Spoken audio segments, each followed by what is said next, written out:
দেশের বাইরে যাওয়ার ক্ষেত্রে বড় ধরনের বিপর্যয় তৈরি হয়েছে। বড় বিপর্যয়ের মুখে বাংলাদেশের নাগরিকরা। বিশ্বের বিভিন্ন দেশে যাওয়ার ক্ষেত্রে ভিসা প্রাপ্তিতে জটিলতা তৈরি হয়েছে।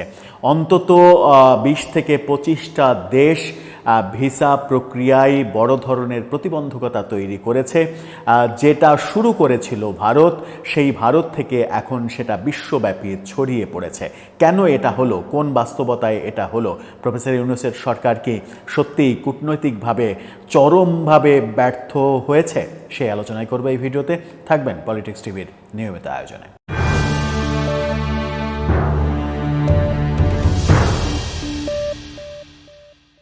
দর্শক, পলিটিক্স টিভির নিয়মিত ভিডিওগুলো স্পন্সর করছে প্রজাপতি.টিভি, নতুন ওটিটি প্ল্যাটফর্ম। আপনারা চাইলে ইউটিউবে, ফেসবুকে, ইনস্টাগ্রামে, টিকটকে দেখে নিতে পারেন।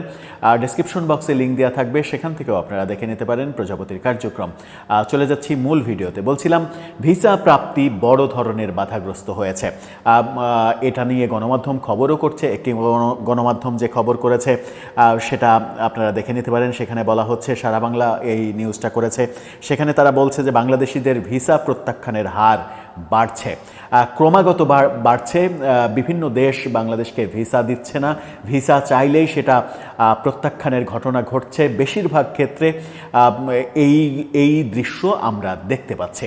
সম্প্রতি একজন ডাক্তারের সঙ্গে ব্যক্তিগতভাবে আমার কথা হয়েছিল যে আন্তর্জাতিক চিকিৎসা বিষয়ক একটা সেমিনারে তিনি তুরস্কে যাবেন, তুরস্কের ভিসার জন্য আবেদন করেছেন, কিন্তু তার ভিসা প্রত্যাখ্যান করেছে তুরস্ক এম্বাসি। সেখান থেকে কোনো কারণ দেখানো হয়নি, তার ভিসা দেয়া হয়নি। কিন্তু তার যে যাওয়ার কারণ, সেই আমন্ত্রণপত্র, কাগজপত্র সব কিছুই ছিল। একটা কনফারেন্সে উনি যাবেন, কনফারেন্সে যোগ দিতে, কিন্তু তুরস্ক তাকে ভিসা দেয়নি। এই ভিসা না দেওয়ার কারণ কি? কারণ খুব স্বাভাবিকভাবেই বোঝা যাচ্ছে যে বাংলাদেশ সম্পর্কে বিশ্ববাজারে একটা নেতিবাচক বার্তা চলে গেছে।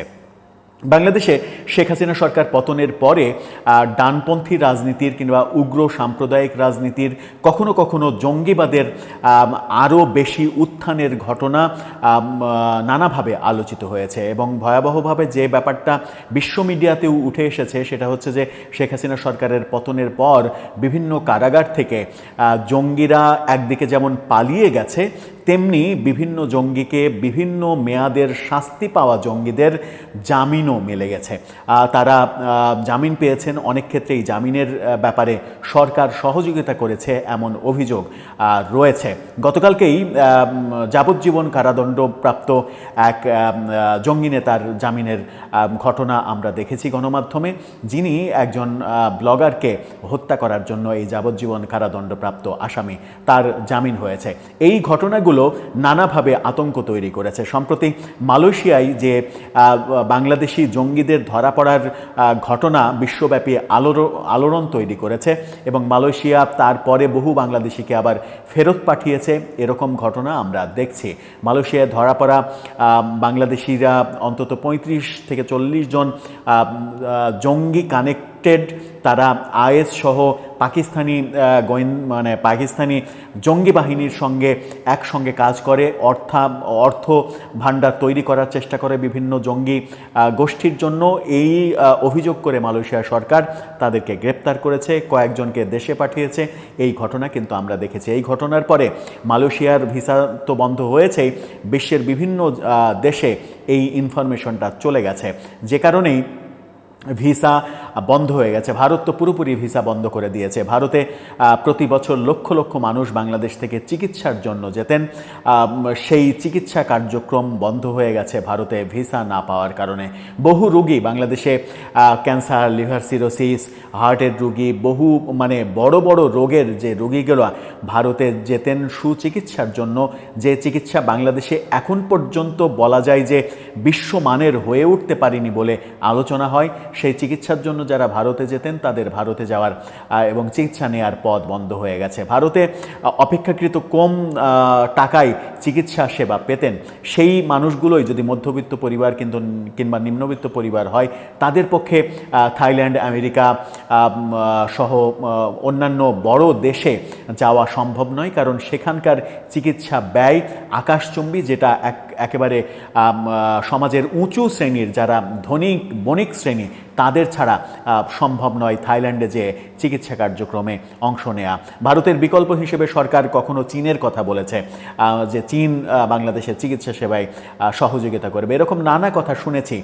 নানা দেশের সঙ্গে কূটনৈতিক সম্পর্ক জোরদার হচ্ছে, যেখানেই প্রধান উপদেষ্টা যাচ্ছেন সেখানেই তাকে বলা হচ্ছে তুমি কি চাও বলো, যা চাও তাই পাবে, এরকম প্রোপাগান্ডা আমরা সরকারের প্রেস সেক্রেটারির মুখ থেকে বারবার শুনেছি।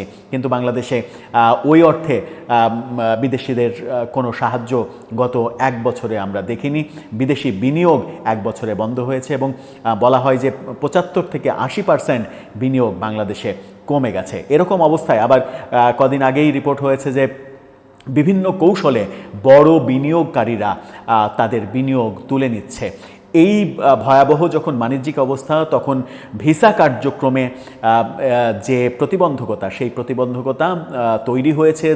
এসব কারণেই বিভিন্নভাবে আলোচনা যখন হচ্ছে, কিন্তু বাংলাদেশ সরকার সেটি অস্বীকার করছে।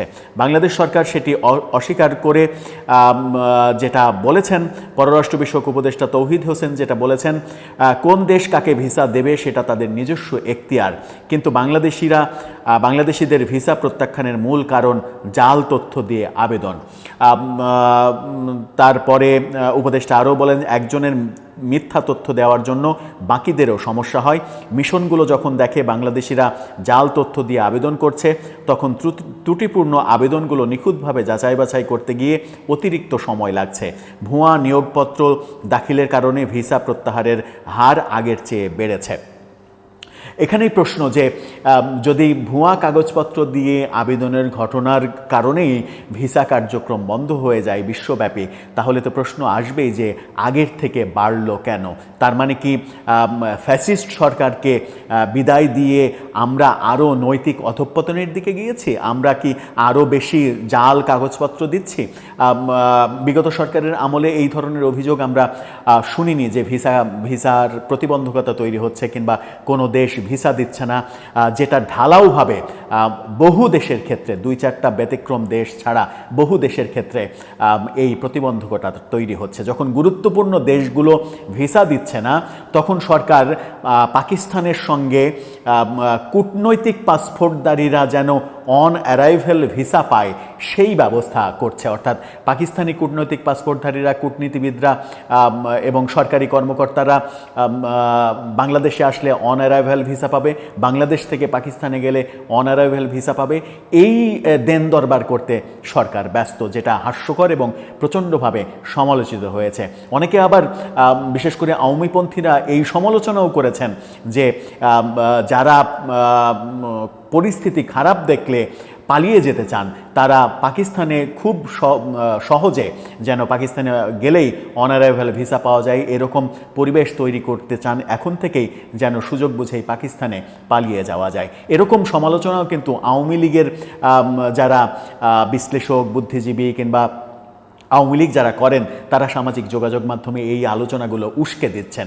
উস্কে দেওয়ার ক্ষেত্র সরকার তৈরি করছে বলে এই নেগেটিভ আলোচনাগুলোও কিন্তু উস্কে যাচ্ছে, সমাজে এগুলো বিরূপ প্রভাব ফেলছে। আমার মনে হয় যে সরকারের কূটনৈতিক সম্পর্কের দিকে আরও বেশি মনোযোগী হওয়া দরকার। যেভাবে ভিসা প্রত্যাখ্যানের ঘটনা ঘটছে, একটা সময় যদি ব্যাপারটা রেড অ্যালার্টের মতো চলে যায় যে কোনো দেশ আর ভিসাই দিতে চাচ্ছে না বাংলাদেশি নাগরিকদের, তখন বাংলাদেশ কোন অবস্থার দিকে যাবে, বাংলাদেশ কিভাবে আখ্যায়িত হবে বিশ্ব দরবারে, সেটা একটা বড় প্রশ্ন। কোন দিকে যাচ্ছে সেই প্রশ্নটাও আসছে খুবই প্রাসঙ্গিকভাবে। দর্শক, আপনার কি মনে হয় এই যে ভিসা আটকে দেয়া, ভিসা না পাওয়া, এর মূল কারণটা কোথায় লুকিয়ে রয়েছে? আপনার মতামত জানিয়ে লিখতে পারেন আমাদের কমেন্ট বক্সে।